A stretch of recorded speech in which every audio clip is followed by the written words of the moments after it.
அன்னை தமிழுக்கு வணக்கம். தஞ்சை சி.எம். முத்து அவர்கள் எழுதிய சிறுகதை ஆசைகள். இவனுக்கு எப்போதும் தான் போட்டிருக்க வார் வைத்த பழுப்பு கலர் கால்சராயும் மேலே சந்தன கலரில் இருக்கிற சட்டை ஒன்று மட்டுமே போதுமென்று இனி வேறு ஒன்றும் தனக்கு தேவையில்லை என்ற மாதிரியுமான நினைத்திருந்தான். அப்போது அவன் வயசையத்த கூட்டாளிகளிடம் அடிக்கடி இப்படி சொல்லி ஆனந்தப்பட்டு கொள்வான்.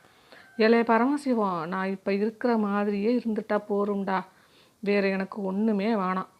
இவன் சதா நேரமும் இப்படி சொல்லி கொள்வது தன் வயசையும் சேர்த்துட்டான். இவனது அப்பா தீபாவளி சமயத்தில் நீல கலரில் கட்டமும் கட்டத்திற்குள் வெள்ளை புள்ளியுமாக போட்டு ஒரு அழகான சட்டையும் கருப்பும் பழுப்பும் கலந்த மாதிரியான ஒரு வாரில்லாத கால்சராயும் தைத்து கொண்டு இவனிடம் போட்டுக்கொள்ள சொல்லி கொடுத்தபோது இவன் அதை வாங்கி வினோதமாக பார்த்தான்.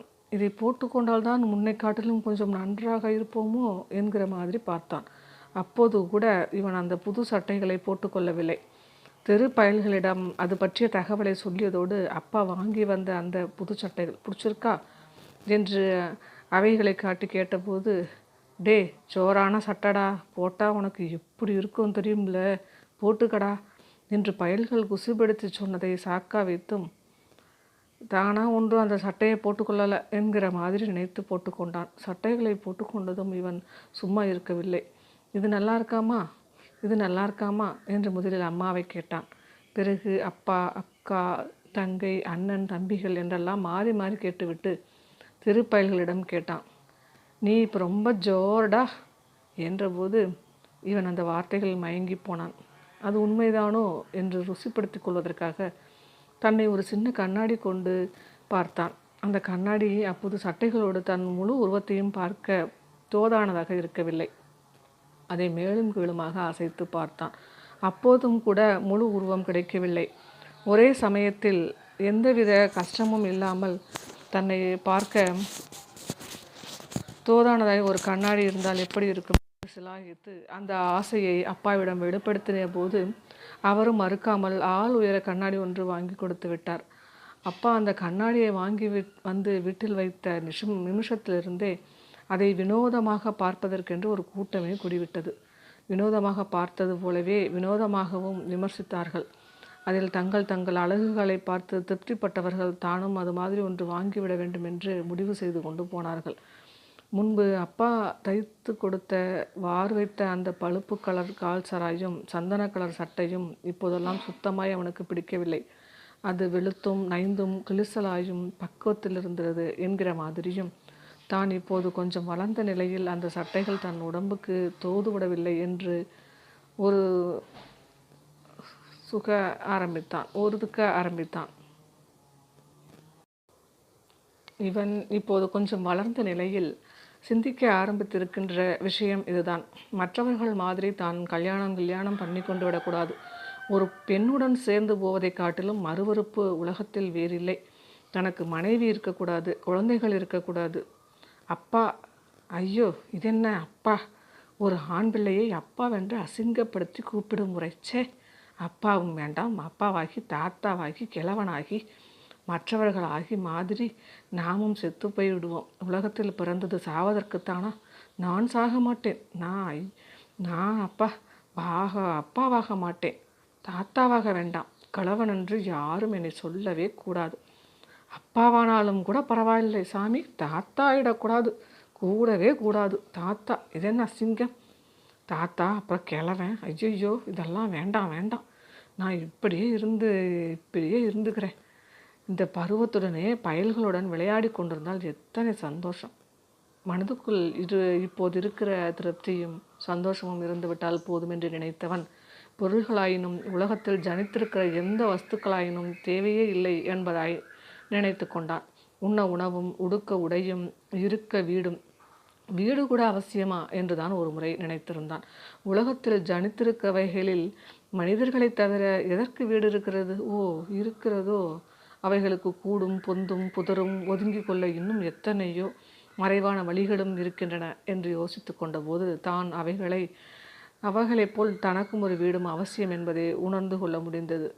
என்ற தத்துவவாதிகளின் கோட்பாட்டு எல்லையை தாண்டி கொஞ்சம் மேலே தாவி விளையாட பயல்களும் மைதானமும் வயல்வெளிகளும் தோட்டமும் இருந்துவிட்டால் போதும் என்ற மனசு முடிவை கொண்டு விட்டது. இந்த நினைப்பும் சிந்திப்பும் இவனது 15 வயசு வரைக்கும் தான் இவனால் தாக்குப்பிடிக்க முடிந்தது. இவனுக்கு வயது 16 ஆகியிருந்தது.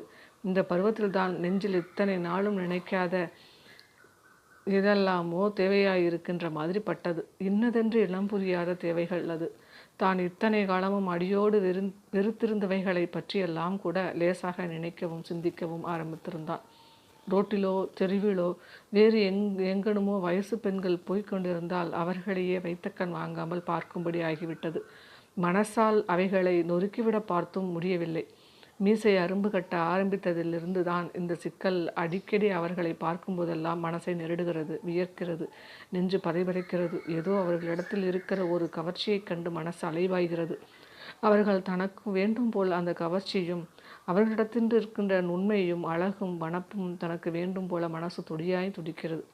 எந்த பெண்ணை பார்த்தாலும் தனதாக்கி கொள்ள வேண்டும் என்ற துடிப்பும் தகிப்பும் நெஞ்சில் எழுந்தபோதுதான் ஒரு காலத்தில் பெண்களை வெறுத்தோமே, எத்தனை முட்டாள்தனம் என்று தெரிந்து கொள்ளும்படியாயிற்று. பெண் என்பவள் அவனுக்கு இத்தனை அவசியத்தையும் ஆனந்தத்தையும் தந்துவிடுகிறாள் என்று இப்போது மனசு நினைத்து கொள்கிறது. அது இப்போது இவனை வயசு கூடி கூடி 20, 22 என்று ஆகிவிட்டிருந்த இந்த பருவத்தில் பெண்ணே தன் மனசெங்கனும் எத்தனை கெட்டியாய் வியாபித்து கொண்டிருக்கிறாள் என்று ஆச்சரியப்பட்டு போனான். ஒரு பெண்ணை அடைய மற்றவர்கள் மாதிரி நாகரிகத்தையும் தன் தேவைகளையும் அதிகரித்து கொள்ள வேண்டுமோ என்று சிந்தித்தான். அவளை அடைய மற்ற ஆண்கள் செய்யும் சந்திர யுக்திகளையெல்லாம் செய்ய முயற்சி செய்தான். மற்றவர்களைப் போல தானும் கொஞ்சம் வளர்ந்து வரும் நாகரிகத்தை கற்றுக்கொள்ள ஆரம்பித்தான். உடுத்துவதிலிருந்து கைக்கு கடிகாரம், விரல்களுக்கு மோதிரம் என்று வித்தியாசமானான். இவன் தேவைகளாய் நினைக்காதது எதுவும் தேவைகளாய் ஆகி கொண்டிருந்தன. ஒரு பெண் இவனுக்கு சொந்தமாக கிடைத்த போது ரொம்ப மகிழ்ச்சியாக இருந்தது. அவனை சுகிக்கும் போது இருந்த இன்பத்தை காட்டிலும் சுகிக்காதிருந்த நேரங்களில் எத்தனையோ இன்பங்களை அள்ளி அள்ளி தந்து கொண்டிருக்கின்றன என்று இவனுக்கு பட்டது.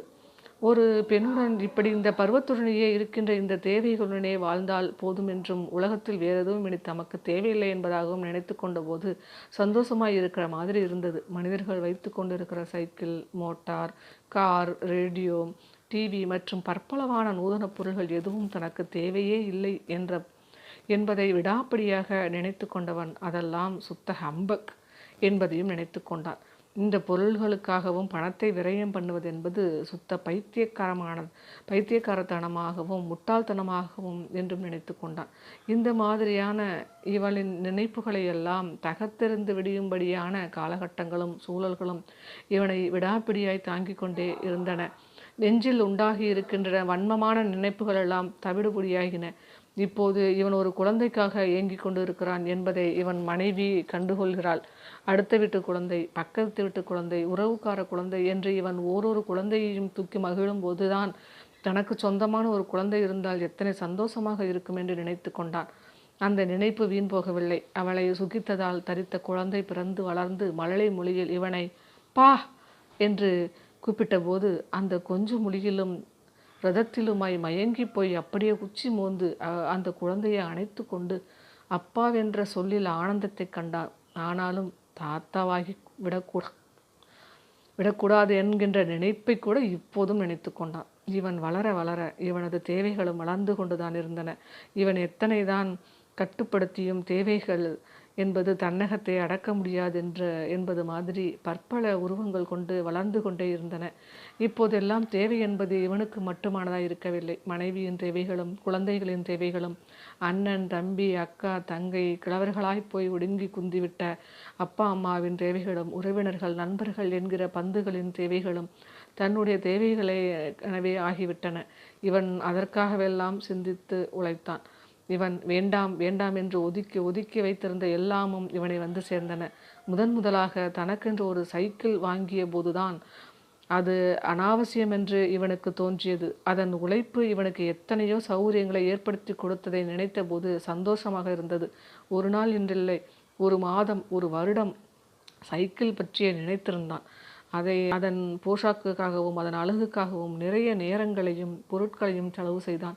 தான் வேலையற்று சும்மா இருக்கிற நேரங்களிலெல்லாம் சைக்கிளை சீண்டிக் கொண்டிருக்கின்றது என்பது இவனுக்கு ரொம்ப பிடித்தமான சங்கதியாகிவிட்டது. சைக்கிள் மாமா என்று கூப்பிடுகிற அளவுக்கு இவன் அந்த சைக்கிளுடன் ஒன்றியும் பந்தப்பட்டுமாய் போனான். இப்போதெல்லாம் இவனுக்கு உலகத்தில் தோன்றியிருக்கிறது எதுவும் அனாவசியமில்லை என்று தோன்றிவிட்டது. உலகத்தில் உற்பத்தி செய்யப்பட்டிருக்கின்ற எதுவும் எந்த பொருளும் சாதனங்களாயினும் படைப்பினால் தோன்றிய உயிர்களாயினும் எல்லாம் அவசியம்தான் என்றும் அவைகள் ஒவ்வொன்றும் ஓரொரு வித்தைகளை கற்றுக்கொண்டிருக்கின்றன என்று அதிசயப்பட்டும் இருந்தது போதெல்லாம் சந்தோஷமாய் இருந்தது. உலகினில் எத்தனை எத்தனை இன்பங்களை கொட்டி கிடக்கின்றன என்பதை உணர்ந்தபோது விளையாட்டுத்தனமாக கூட தனக்கு இனி அது வேண்டாம் இது வேண்டாம் என்று சிந்திப்பதை தவிர்த்திருந்தான். ரேடியோவும் டெலிவிஷனும் இன்ன பிற நூதனமான சாதனங்களும் இவனுக்கு அவசியமாகிவிட்டன. விஞ்ஞான யுகத்தில் இன்னும் எத்தனை எத்தனை சாதனங்கள் உருவாகி போகிறதோ அவைகளெல்லாம் இவனுக்கு தேவையாக போகிறதோ. இப்போதே அப்பா எப்போதெல்லாம் வாங்கி தந்த அந்த ஆளுயர கண்ணாடியில் தன்னை நிதானமாக பார்த்தான். பலபல என்றிருந்த திரேகம் ஒடுங்கி போய் சுருங்கி போயிருந்தன. தனக்கு வயசாகிவிட்டது. தான் தாத்தாவாக போகிறோம். எவ்வளவு சீக்கிரத்தில் காலங்கள் உருண்டோடி விட்டன. தான் எப்படி சிந்தித்து இருந்தவைகளிலிருந்து மாறினோம் என்பதையெல்லாம் கற்பனையாய்ப்பட்டன. சின்ன வயசையும் அப்போதெல்லாம் நினைத்து கொண்டிருந்தவையெல்லாம் நினைக்க நினைக்க வருத்தமாகவும் சந்தோஷமாகவும் கூட இருந்தது. இப்போது ஆக போகிற தாத்தாவை வெறுக்க சித்தமாக மனசு இல்லை. எப்போது தாத்தாவாக போகிறோம் என்று மனசு அடித்து கொள்கிறது. அட மகனே, உன் பிள்ளை எப்போது என்னை தாத்தான்னு கூப்பிட போகிறான்? அப்பா! உச்சி மயிரை குலுக்குகிற மாதிரி குரல். நினைப்புகளை உதறிவிட்டு மகனை பார்க்கிறான். அவன் உயரத்துக்கு மகன். அம்மா, இந்த விதைகளை உங்ககிட்ட கொடுத்து கொள்ளையில் ஊன சொன்னாங்க. உங்கள் கையால் விதை போட்டால் நன்னா முளைக்குமா. இவரிடம் விதைகளை கொடுத்து விட்டு மாயமாய் மறைந்து போனான். கையில் விதைகள், அதுவே விருட்சங்கள். அவைகள் விருட்சங்களாக பின்னும் மண்ணுக்குள் மடியப் போகிற விதைகள். இந்த விதை முளைத்த பிற்பாடு அது செடியாக இருக்கிற பருவத்தில் அதற்கு தேவைப்பட போவது காற்றும் வெளிச்சமும் சிறிது நீரும். ஆனால் விருட்சங்கள் ஆனபின் நிறைய நீர், அண்டம் குலுங்குகின்ற மாதிரியான மழை, வெள்ளம், இன்னும் எத்தனை எத்தனை. நிதானமாக கையில் இருந்த விதைகளை எடுத்துக்கொண்டு கொல்லைப்புறம் போனார். நன்றி, வணக்கம்.